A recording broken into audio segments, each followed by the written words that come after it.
tremendously for gracing this day with your presence. With no further ado, we shall begin the most important part, the reason that we are here. We are for this moment, a historical moment. Sir, on arrival of our honorable guest, I would like to request Shri Vincent H. Pala, MPCC President, to kindly pronounce the welcome speech.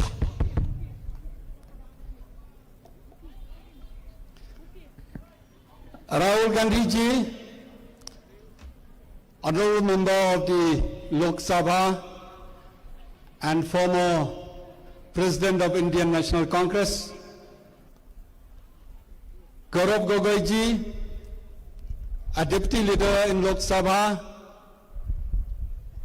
Manish Chatrak ji, in charge of Meghalaya, Ba Roni, former minister and former MLA from Malim, Ba Pin and Sim,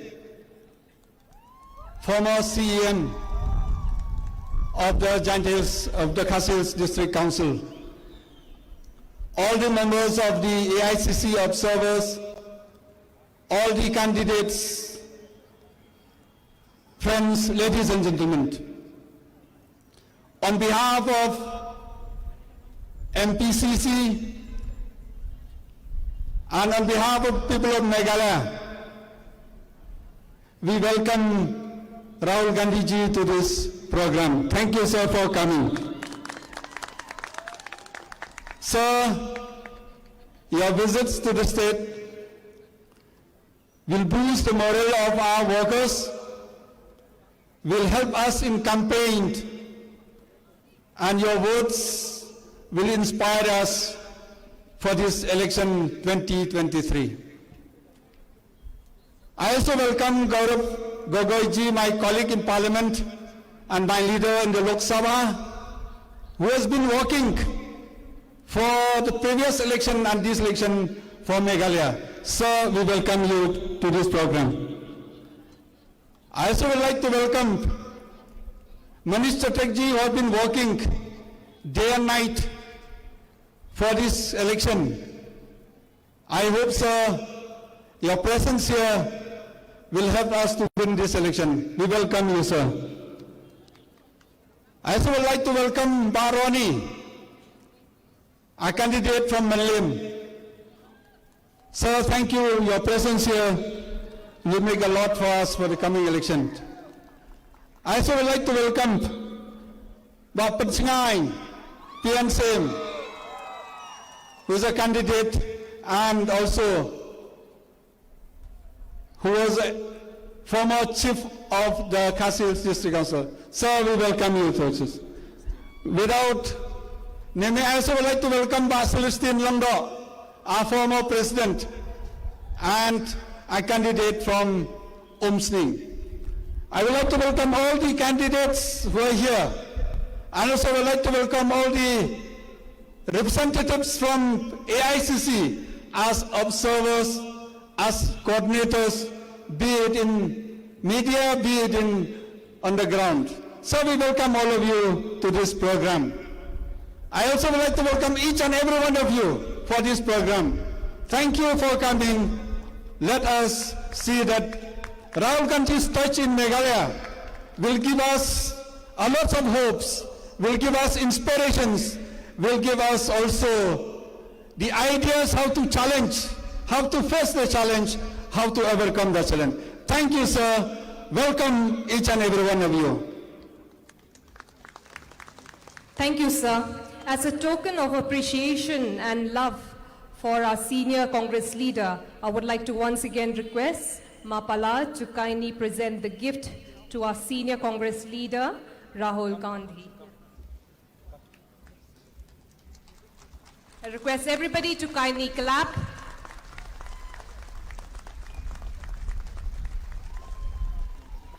And now for the moment we've all been waiting for. We will now hear the speech of our senior Congress leader, also the member of the Lok Sabha, Shri Rahul Gandhi ji.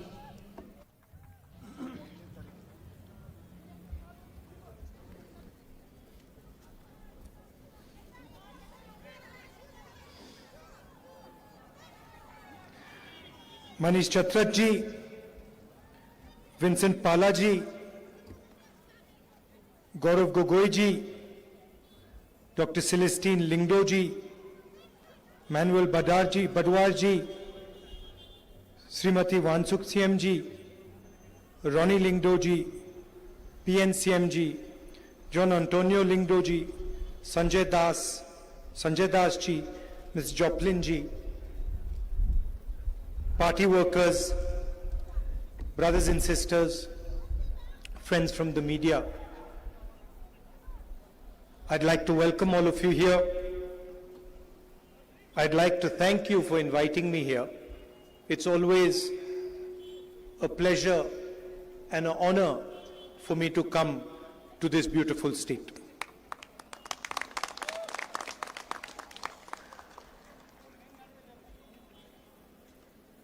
As you know,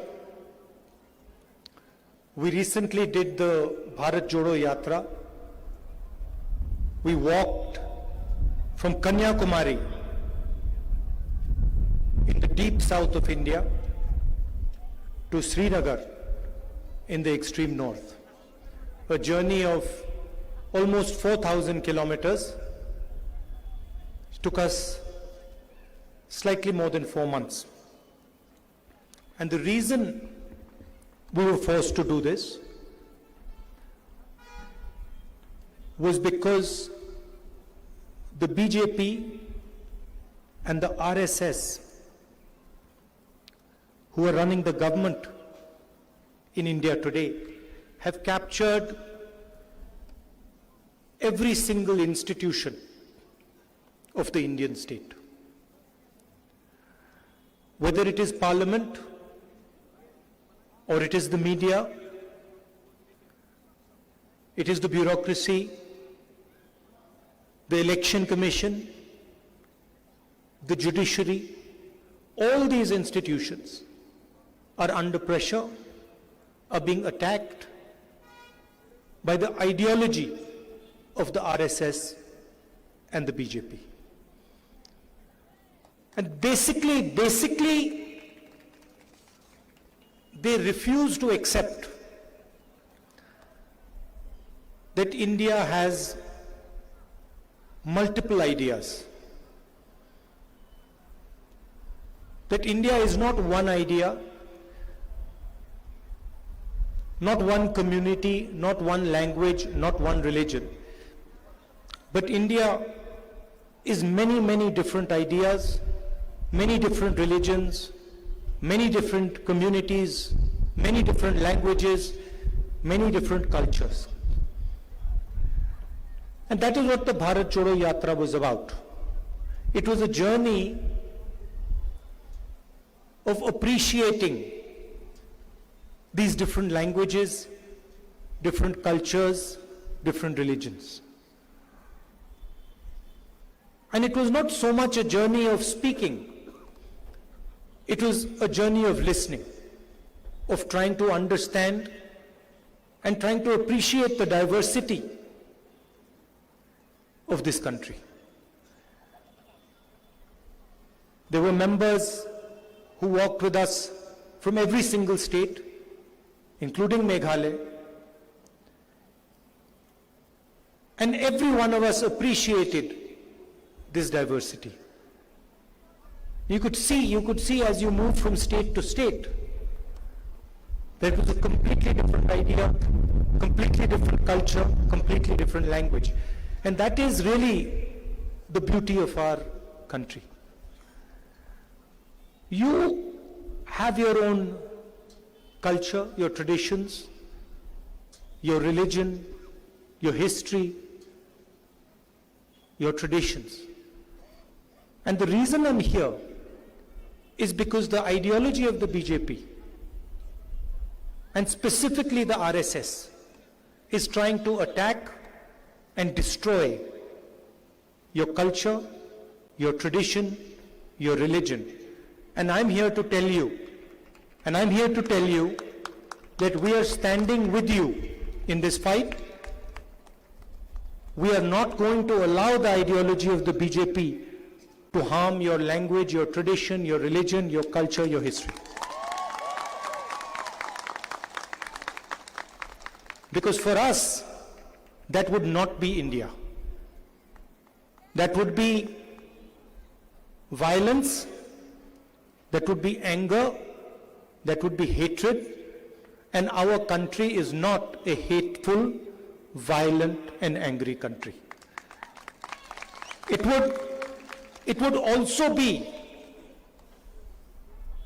the act of a coward, because only a coward tries to impose his will on another person. Only a coward, it's like the BJP is like a class bully. Do you know have you ever seen many of you must have experienced a class bully? You're in class, there's one fellow who thinks he's stronger than everybody, bullies everybody, doesn't really understand anything. You've seen that person? And then one fine day, somebody in the class teaches him a good lesson and he stops bullying.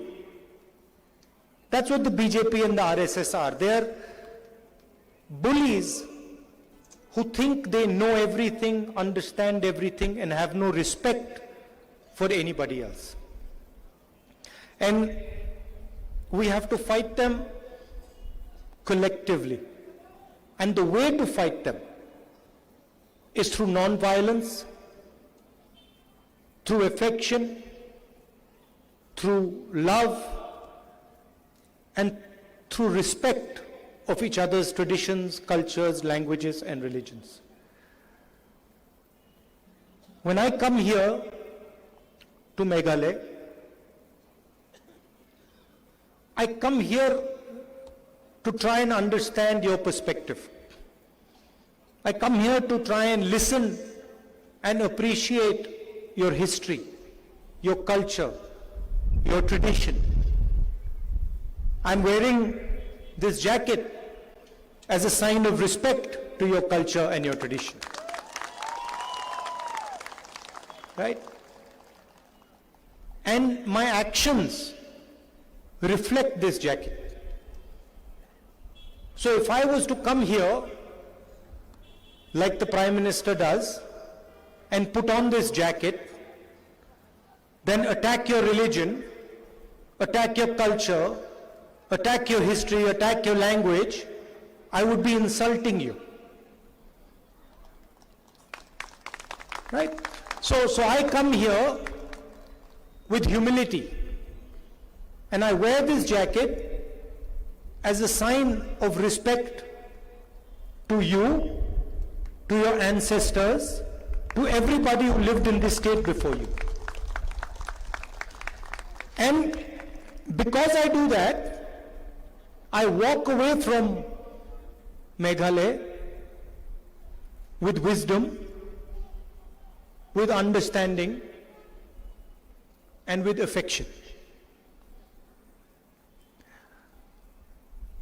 The BJP is attacking all our states. Whether it is Tamil Nadu, Karnataka, Meghalaya, Jammu and Kashmir, Haryana, every single state is being attacked by the RSS. And one idea is being imposed on all these states. And that is, for us, something that we will resist and we will not accept. Of course,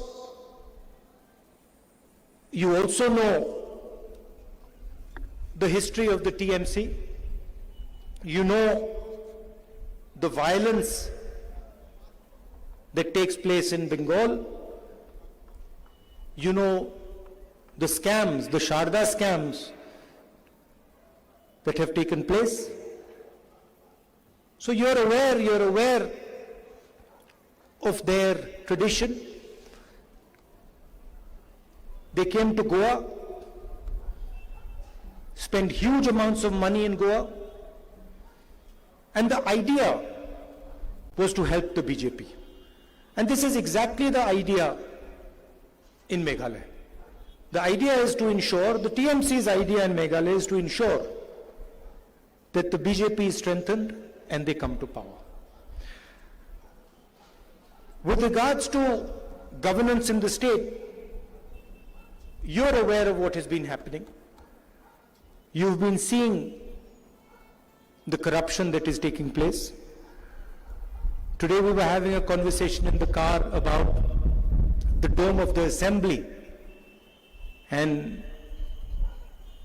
the leaders were telling me that, look, they were building the dome of the assembly and the dome of the assembly collapsed. And I asked them jokingly a question.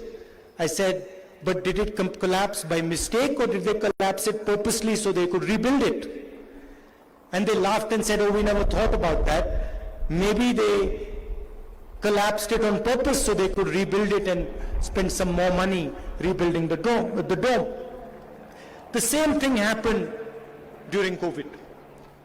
So when the state required support, protection, the government was busy stealing money that was owed to the people of Meghalaya, to the people who died as a result of COVID.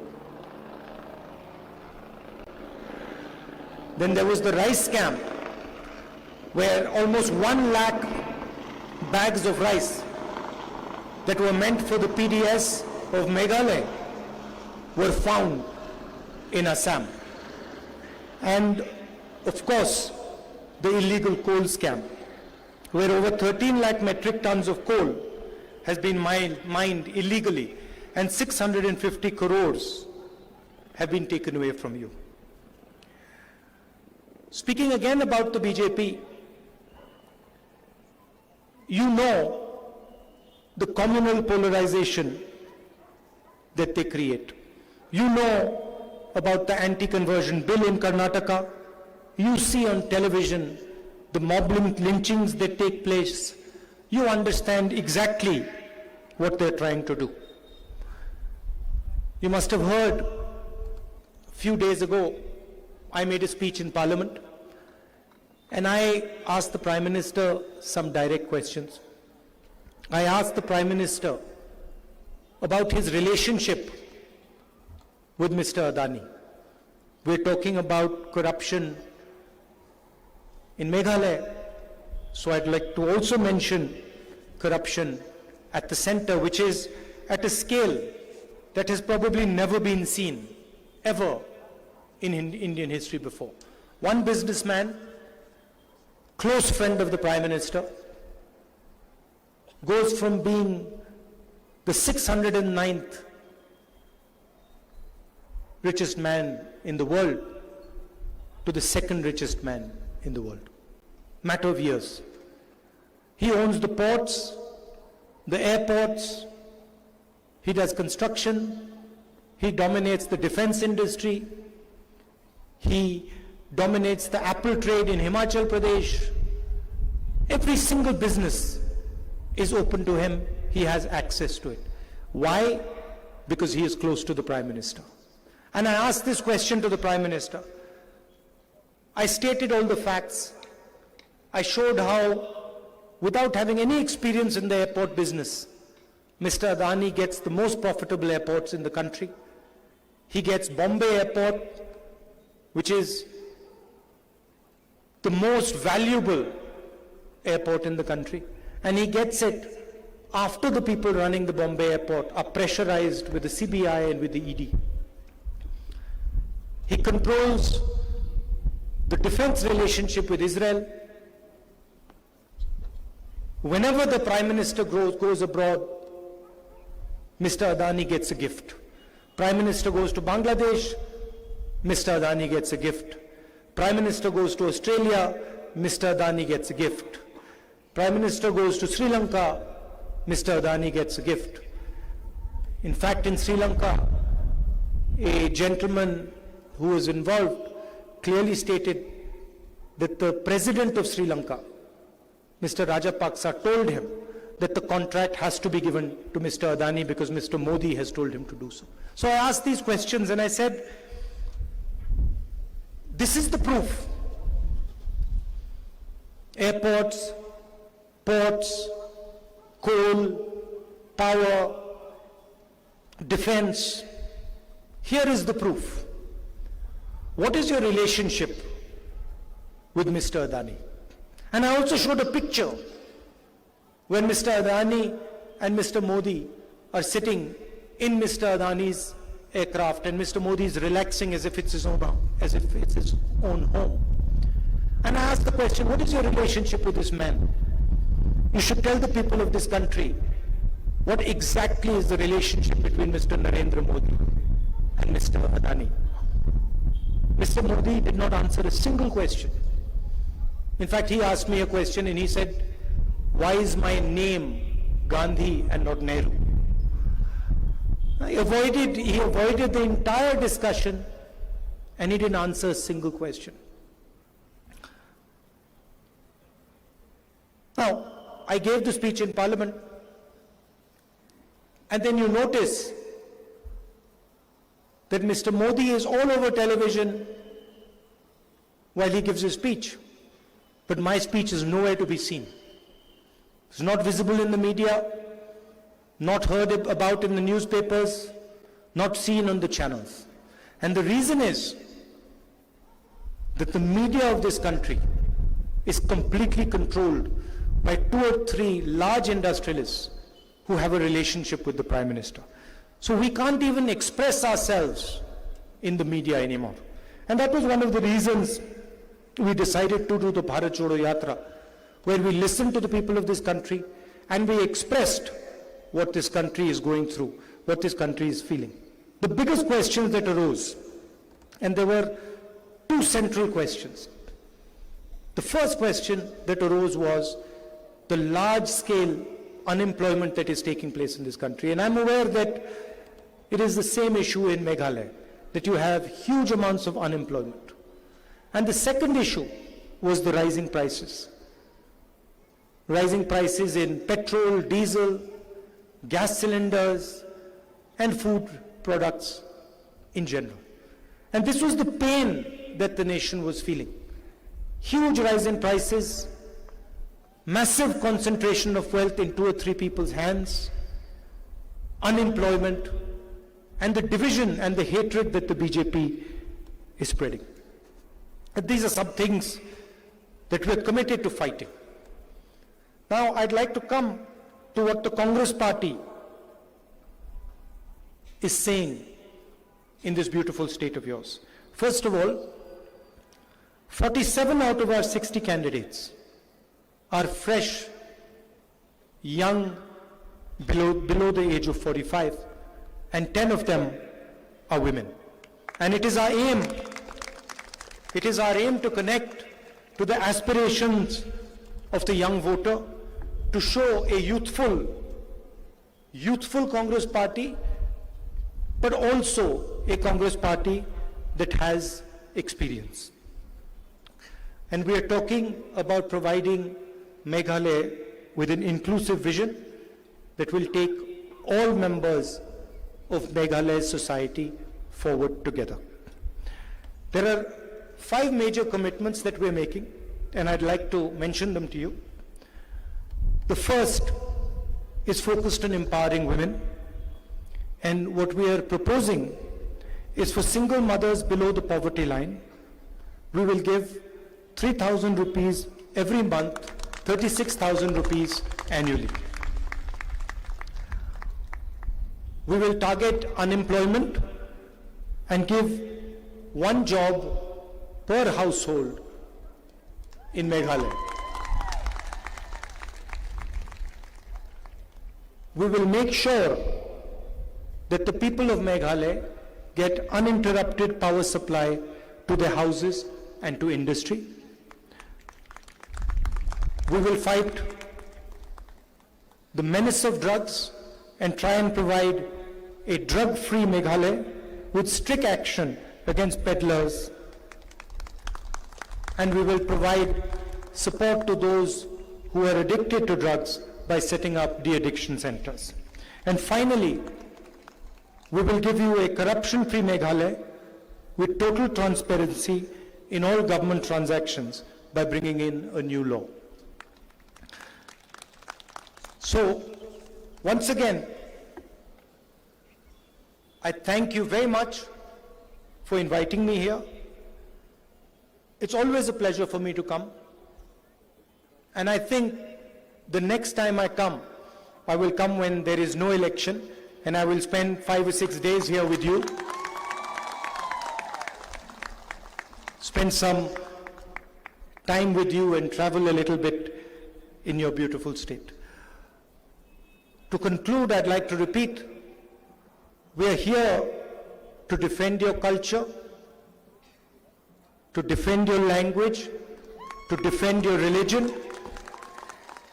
And I'm here as a partner, as a friend, and I come here with humility to learn and to understand from your history, your tradition, and your culture. I request you to support the Congress Party, to vote for our candidates, our young candidates, our experienced candidates, and ensure that we have a thumping majority in the state. Thank you very much. All the best. Jai Hind. Thank you, sir. We thank you for your encouragement that has helped open our eyes, our thoughts. And sir, we look forward for a promising future, and we believe under your guidance and able leadership, all the dreams and visions of the people of Meghalaya will be realized and fulfilled. And once again, there will be unity, strength, and new opportunities. And we will reap new benefits and initiatives that will bring about positive change. I would like to request our candidates to kindly come forward to introduce yourself to the senior Congress leader, Rahul Gandhi. Requesting all the candidates to come forward to the podium to introduce yourself to the senior Congress leader. Come. Hey, forget hype me. You're one of the young candidates, sir. Request everybody to kindly clap and wave those flags up high. Another young lady contesting elections. Five each will come, and then you take the picture and you move. The next five will come. Yeah. No, you're supposed to come here. Come. Take a group picture. One. Ladies, come. This is the moment we've all been waiting for. Big round of applause to all our candidates as we wish them luck and well for the upcoming elections.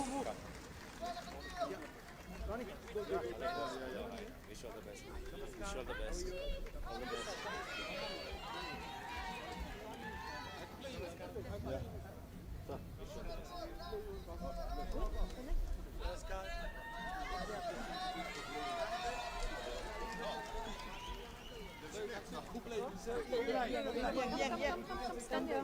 Come here. Stand here. Stand there. Yeah. Are we done? Kublai. Thank you, sir. Thank you. Kublai sir, and we look forward to your visit in the near future. Ha Kakti. Yes. Ha Kakti.